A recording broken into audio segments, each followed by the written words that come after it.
What is up, man? Welcome back to another YouTube video. Sa video na to, pag-uusapan natin kung bakit walang kwenta ang self-improvement kapag ginagawa mo to para sa ibang tao. Sa mga bago sa channel ko, I'm Joms and I'm currently uploading videos about dating and relationships. Ang pinaka-sentro ng tinuturo ko dito or yung sinishare ko dito is about polarity. Ibig sabihin, the natural attraction between the masculine and the feminine. So if you want to attract a feminine, loving, loyal, submissive woman na nire-respeto ka, na alam mo yun, na she looks up to you, then you want to be more masculine. So, andun ako sa journey na yon. I want to be the best masculine version of myself. So, kung ikaw rin, gusto mo rin maging best masculine version of yourself, tara, sama-sama tayo. And dito sa video na to, pag-uusapan natin kung paano ka ba talaga mag-i-improve bilang isang lalaki. Kasi, walang kwenta ang self-improvement na ginagawa mo kung hindi mo alam kung paano mo i-improve yung sarili mo at kumpara saan or kumpara kanino. So, social media demands men to improve and be better. Ang dami natin nakikita sa social media ng mga posts, mga videos, mga reels kung paano mag-i-improve bilang isang lalaki. So, ang gulo ng mga tips at advices sa social media, ang dami kang naririnig. Okay, may mga content creators na babae, may mga content creators din na mga lalaki on how to be a man or how to be a masculine man. Pero ingat kayo kasi merong iba na nagbibigay ng mga advice sa lalaki na alam mong bias kasi it only privileging the needs and desires of the one making the demand or the one who is giving the advice. Kumbaga, para lang, alam mo yun, para lang sa pansarili niyang needs and desires. So, aka yung mga babaeng nagbibigay ng mga relationship advice sa mga lalaki. So, if palagi ka lang nakikinig sa ibang tao kung ano yung mga kailangan mong i-improve, kumbaga nakabase sa ibang tao yung ini-improve mo sa sarili mo, hindi mo pa rin makakuha yung gusto mo. So, men don't improve by chasing people. So, we improve by chasing our own or by pursuing our own purpose. Kung nag-i-improve ka para makakuha ng validation, attention, love, etc. ng ibang tao, you are doing self-improvement wrong. Again, self-improvement is nag-i-improve ka para sa sarili mo. Kaya self para na-improve mo yung sarili mo para mabigay mo sa sarili mo yung validation, mabigay mo sa sarili mo yung attention, mabigay mo sa sarili mo yung love na kailangan mong ibigay sa sarili mo. Okay? Kasi yung mga bagay na yun, dapat yun yung binibigay. Yun talaga, dapat hindi mo hinihingi sa ibang tao yan. Dapat binibigay mo yan sa sarili mo. Okay? So, paano ba yung masculine way of self-improvement? So, collective ang idea about kung paano ba dapat mag-improve bilang lalaki. Again, sobrang daming advice dyan sa social media. And merong tama, meron din mali. So, instead, mas madali na lang na alamin kung ano ba yung ayaw natin maging. Okay? We all agree that we don't want to be weak, poor, and ugly. Okay? Wala siguro lalaking, alam ko walang lalaking humiling na sana mahina na lang ako. Walang lalaking humiling na sana wala na lang akong pera para hindi ko mabili lahat ng mga gusto ko. Sana wala na lang ako, sana pangit na lang ako para walang taong magkagusto sa akin, walang taong rumispeto sa akin, walang taong lumapit sa akin. Wala naman siguro lalaki na humiling ng ganon. Because when you are stronger, richer, and more attractive, it benefits you directly. So, masculine self-improvement is about building strength. So, para sa akin, masculinity is strength. Symbol of strength. Strength, yun talaga. Sa Tagalog, lakas. So, may tinatawag akong 3 M's of basic masculinity. Magpalakas ng katawan. Okay, about to strength, okay? Magpalakas ng katawan, magpalakas ng pasok ng pera, at magpalakas ng dating. So, in short, kailangan mo lang magpalakas, magpayaman, at magpapogi. Kasi it feels better when you are strong and healthy. Kapag healthy at malakas yung pangatawan mo, mas madaling gumalaw. It feels better. You feel good. You think good. Okay, you feel good. Ganyan. It is easier and pleasant to live when you have a lot of income. Mas madali ang buhay. And you are more agreeable, respectable when you present yourself better. Kaya magpalakas ng katawan, magpalakas ng pasok ng pera, at magpalakas ng dating. So yung tatlong pillar na yon, doon dapat umiikot yung self-improvement mo. Okay, magpalakas ng sariling katawan, ha? Sariling katawan, hindi mo palalakasin yung katawan ng iba. Ganyan. Basta yun, mag-focus kayo on making yourself strong, physically strong, making your finances strong, and also making your appearance o lakas ng dating.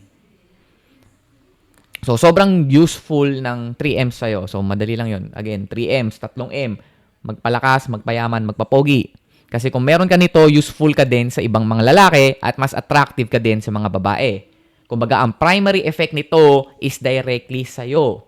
And secondary na lang yung benefits na makukuha sa'yo ng ibang mga tao. Kasi kadalasan kabaliktad yung ginagawa ng mga lalaki.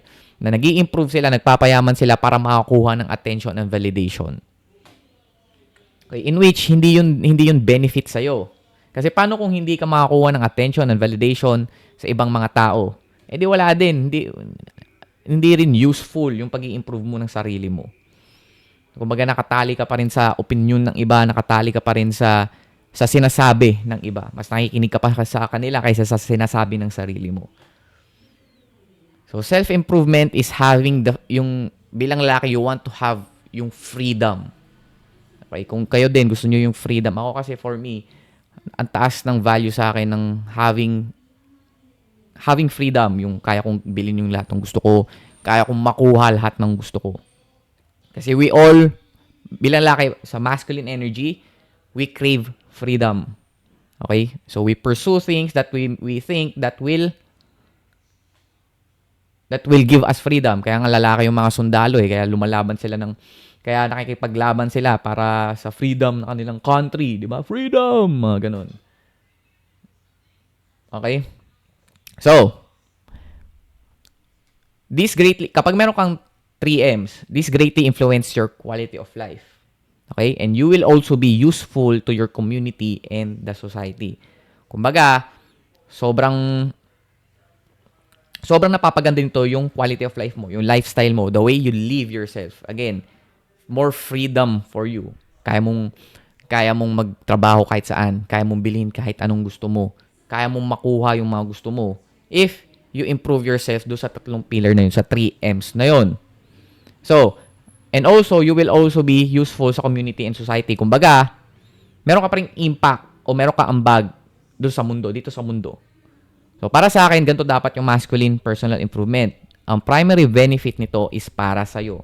As selfish as it may sound, kailangan ng self-improvement mo, ang benefit nun is para sa'yo. Secondary na lang yung benefit nito kung sino man, sa pamilya mo man, magulang mo man, sa asawa mo man, sa mga kapatid mo man, o sa mga taong nakapaligid sa'yo. Dapat secondary lang sila. Ang primary effect dapat nito is papunta sa'yo, is directly sa'yo.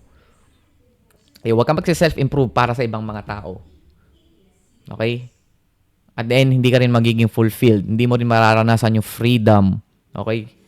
Na gusto mong yung peace. Okay? Yung freedom, yung peace na gusto mong ma-achieve. So, dapat, para sa akin, ganun dapat yung masculine personal improvement.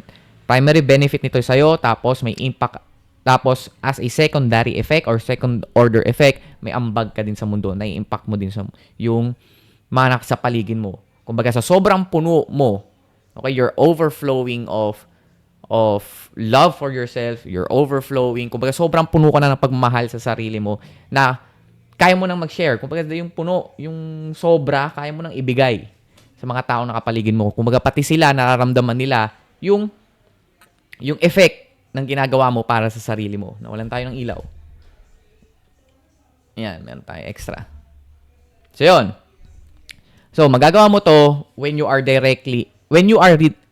redirect your energy from seeking validation and attention from other people to building yourself instead.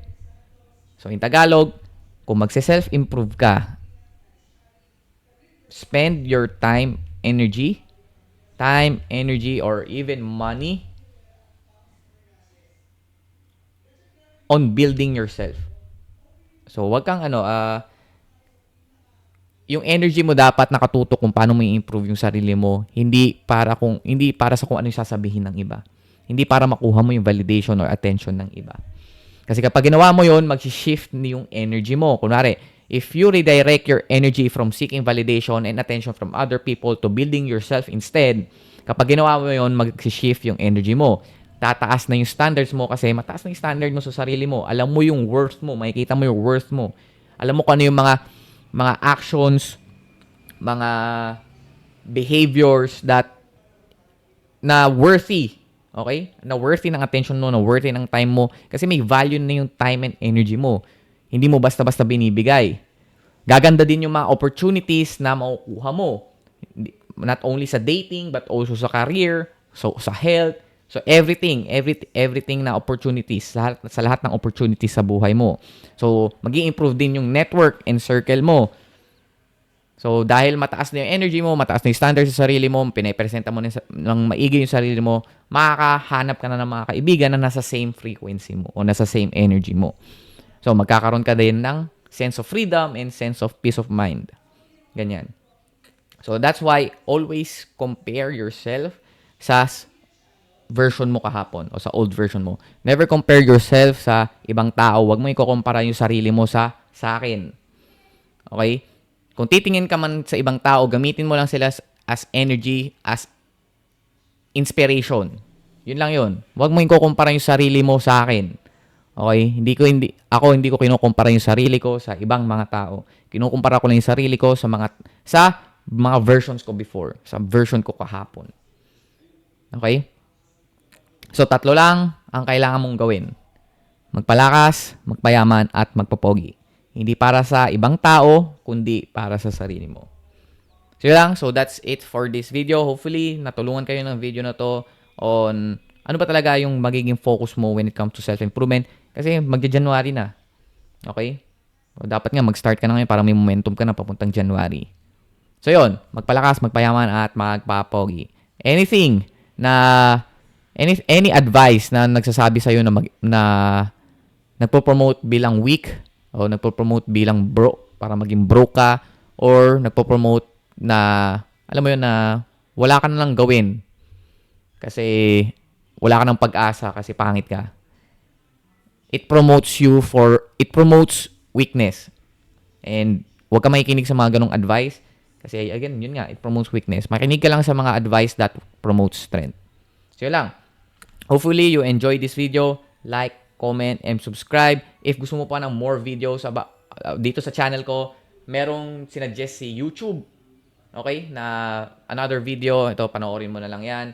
Ibig sabihin, yan yung algorithm niya. Yung nagsabi na, ito yung video na makakatulong din sa'yo based sa mga past videos sa pinanood mo. So, yun lang. If you want my personal program about attraction, how to naturally attract women, by triggering their biological buttons. Little by little hanggang sila na mismo yung magkagusto sa'yo. Check mo na yung description or yung pin comment. Andun yung link. Yun lang. Let's go.